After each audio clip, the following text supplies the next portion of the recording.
Do you know that bean paste is actually made from these moldy beans?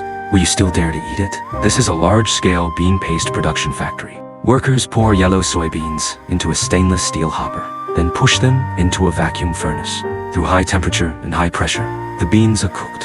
After mixing thoroughly, the beans are spread evenly onto bamboo baskets. Maintaining a thickness of about 2 to 3 centimeters, they are left to ferment for 2 to 3 days.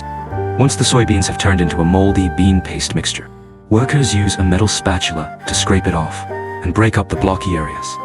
For every 100 kilograms of bean paste, 100 kilograms of water and 25 kilograms of salt are added, then mixed thoroughly, and the mixture is left to ferment under the sun during the day and exposed to the dew at night for 2 to 3 months. Meanwhile, fresh chili peppers are cleaned and the moisture is appropriately drained. The peppers are placed into a grinder to turn them into chili paste.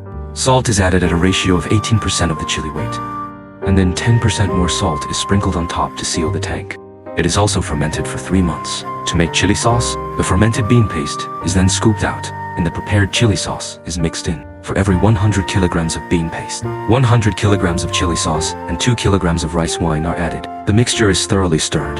Finally, it is filled into bottles, sealed, and pasteurized. After watching this video, will you still dare to eat bean paste?